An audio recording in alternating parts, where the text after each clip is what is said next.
respected Dr. Narasimha, other distinguished resource persons who are part of this two-day program, and learned participants who are part of this two-day workshop being conducted. At the outset, let me say what a special honor it is for me to be here. It was wonderful to hear Dr. Narasimha, and that was one of the important reasons why I thought I would accept this invitation and be here, because it's not very often that you get to hear Dr. Narasimha speak. Once I accepted the invitation of Dr. Kusma and Dr. Raju, I then asked myself whether actually I have come to the right place. In a program that looks at very, very critical issues relating to science, where would I and how would I fit in as a social scientist? And when I saw the theme of this two-day session, which is know the atmosphere you live in, I realized I live in a totally different atmosphere in terms of my research and in terms of my work. And as I sat here listening to Dr. Narasimha speak, I was just wondering how I would try and bring together the two atmospheres, the one which you all research about and the one that I know something a little about. So I decided, in fact, I must share this.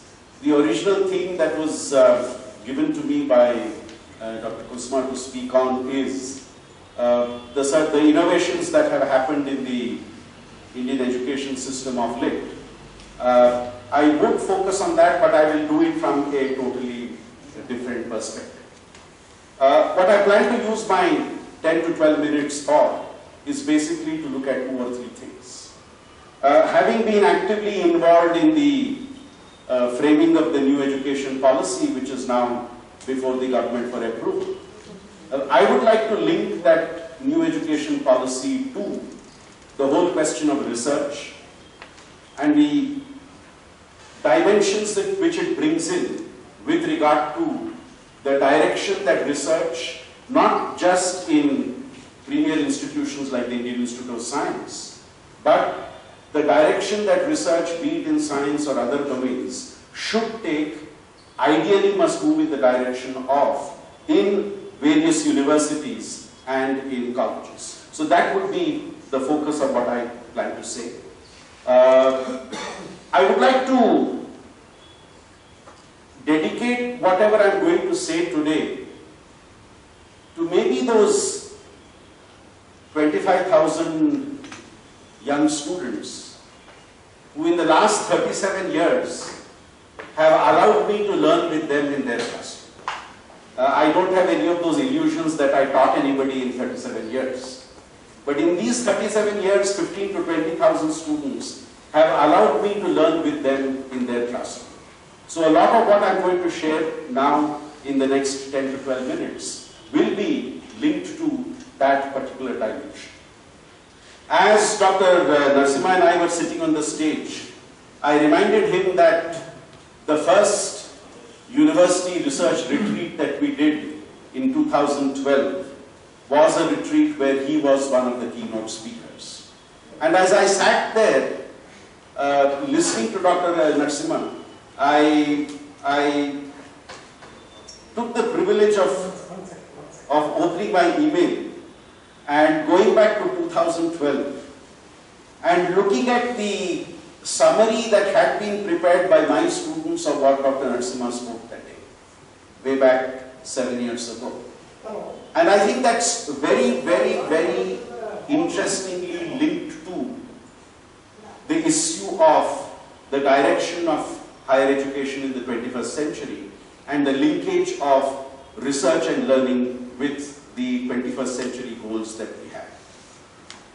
I remember at that session, Professor Narasimha asked this question to all the researchers who were sitting in the hall at that point of time as to what, according to them, is the, and I specifically use the word he used, is the newness that you find in the work that you do.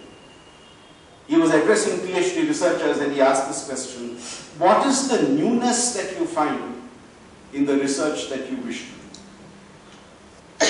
I would stretch that point further today and raise the question that as researchers in whichever domain we are part of in this 21st century, and this is I'm going to just make 3 points, and this is the first point I'm making. As researchers in this 21st century, in this current scenario of education and research, and I'm maybe sticking my neck out in a premier research institution like this and making this point, but I still would, and ask this question, that is quality research, is quality learning, is quality contribution to society, is it about procedures and processes? Is it about rules and regulations? Is it about frills and facilities? Or at the end of the day, and this is the point which Dr. Narasimha also raised that day, is it at the end of the day about attitudes, aspirations, people, and their practices? For me, this is the core of the direction, the new policy of education for teaching and research, for me at least, would need to take. And I'm framing that as the first dimension before you. How do we, what do we, where do we, when do we, in what way do we prioritize the focus, what should be the focus, what should be the direction of the whole scheme of education? Are we looking at practices and processes? Are we looking at rules and regulations as we often do? Or should we look at attitudes, aspirations, peoples, and practices? Let me put this a little rhetorically. For the 21st century atmosphere we are studying, be it the atmosphere you are talking of, be it the atmosphere my social science world talks about. In that atmosphere, are we focusing on the idea, or are we focusing on the imagination that should define that idea? When you are talking of an idea, we are talking of the breadth. When you are talking of the imagination that defines the idea, we are talking of not just the breadth of the idea, but the depth of the idea. So I would want researchers, as they take their research forward, as they take their studies forward, to ask themselves this very important question about people, their practices, attitudes, and their aspirations on the one hand, and how this relates to the idea and the imagination that they would like to take forward. Let me come to my second point. As you take forward your dialogue today and tomorrow, and I believe a lot of those in this program are faculty who teach at various institutions. So as you take this two-day workshop forward, and as you take these learnings to your institutions where you work, as you take those learnings to the research laboratories where you do your experiments, as you take this learning to the research centers where you work from, can we bring in what I would call the two critical C's of research and education? And these two critical C's for me are A, the context of learning, and the content of learning. We often tend to overemphasize one as against the other. So often we have seen the emphasis on the content of what we need to take forward. Content becomes so critical that the context in which that content needs to be taken is often lost sight of. And I would believe when you look at 21st century education, when you look at 21st century research, as much as the focus needs to be on content, the focus too needs to be on the context of how we take that content forward. Let me illustrate this with an example, not from your world, but from my world. Because it's always better to talk from the world that you already know about and that you have worked in. I'm recalling an incident which happened 36 years ago. This was my second year of teaching at the postgraduate level. And many of those who taught with me were those who had taught me. So therefore it was a very interesting situation where those who taught you were with you, and many of them were important role models. But then along with those role models, we also have those very wonderful gentlemen and women who you had a chance to learn with in the classroom. But then much of that learning was also about when you became a teacher, you are learning that that is how you should not be doing things in your classroom. So I had some of those also with me, and one of them came up to me one day, Narasimha sir. One of them came up to me and asked me a very interesting question. One of them told me, Sandeep, do you know what I am going to do in my classroom today? I was a little apprehensive because I knew how he does things in the classroom. So very cheekily I asked him, sir, what are you going to do in the classroom? His answer was very interesting, sir. And you must remember, I come from the domain of social sciences. He told me, Sandeep, I am going to finish Gandhi in the classroom. So you can understand what he meant. He meant today the topic Gandhi will be finished. I presume you understand what I understood. That the way this man is going to dialogue with Gandhi in the classroom, Gandhi will be definitely finished much after he was actually finished. So there is this little mischievous streak in me, so I asked him a question. Professor, why are you going to finish Gandhi today? He said, Sandeep, you don't understand. If I do not finish Gandhi today, how will I finish Nehru tomorrow? If I do not finish Gandhi today, how will I finish Nehru? That day I learned research and teaching is not just about content, where you finish an experiment one after another, you finish a paper one after the other, you finish an article one after the other, you finish a lecture one after the other. But it's important to remember the context in which that particular learning happens. Professors like Dr. Rodama are those honorable and rare exceptions. But I would like to ask the question that does our 21st century research and learning provide the researcher and learner with wings to fly? Or does it provide our researcher with an oversized baggage which she or he has to hold on to and therefore is always stuck to the ground and can never take off? That for me is the context of it. Does my education equipment provide that learner with those wings to fly, and that wings to fly is for me the context? I come to my final point. And my final point as a researcher and education administrator, I have learned this from Narasimha sir. I promised myself 9 years back when I took on administrative responsibility that I will continue to do 9 hours of teaching every week. And even today I continue to do 9 hours of teaching every week.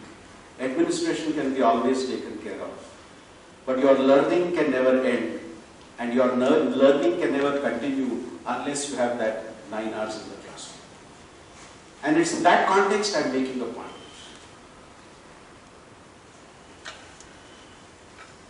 I must make an aside before that. 3 years back,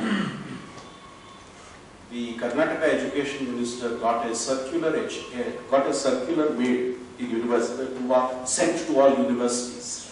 Circular was a very simple circular. It said, Vice Chancellors and Registrars of universities should go to classrooms at least once in a fortnight and take a class.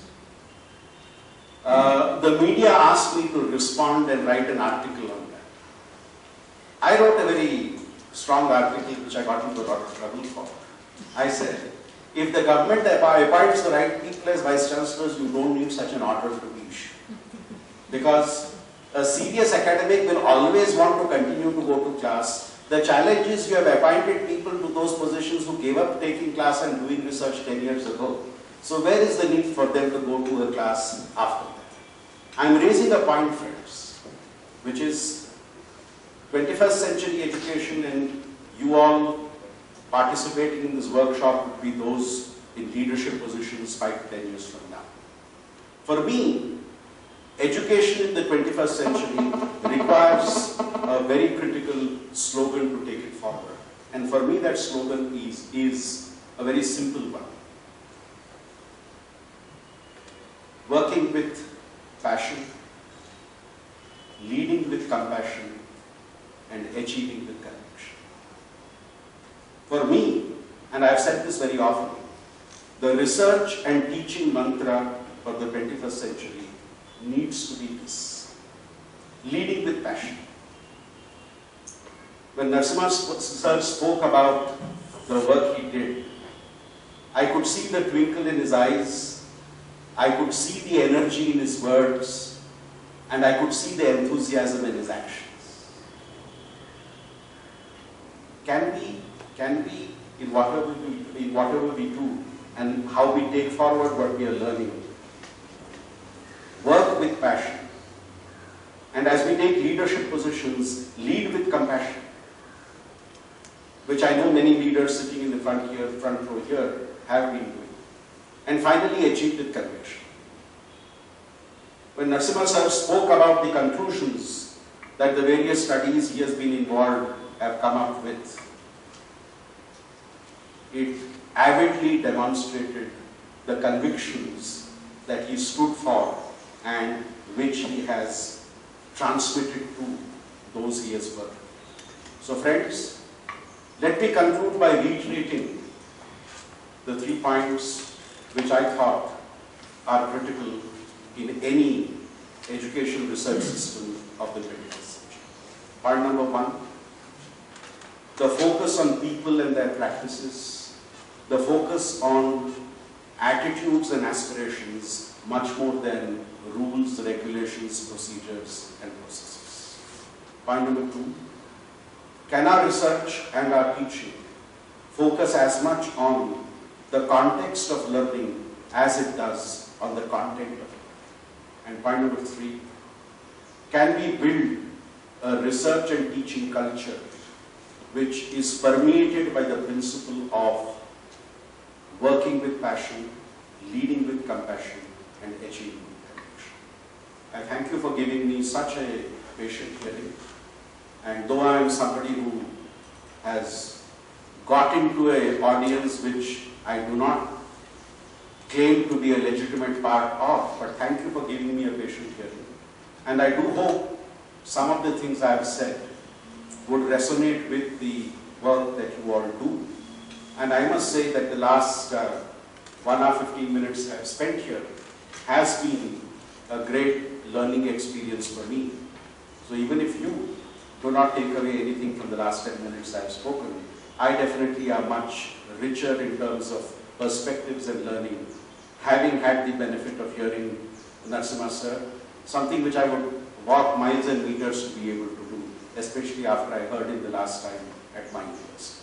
We are all looking forward to receiving you once again at the university, sir, because the students remember what you said, and those people have gone away, fortunately completed their PhD, but they have passed on that message to future generations, and they still look for hearing you sometime. And so we do hope we get that chance to hear you again. And thank you all for giving me such a patient audience. And thank you, Dr. Kusuma, for calling me here and allowing me to be part of this very, very special function. Thank you.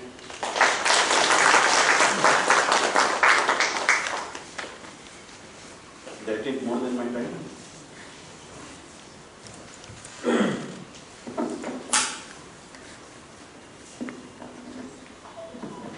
Thank you, for your address. Now, I request Dr. Rajan to give a concluding remarks, and after that, we will have a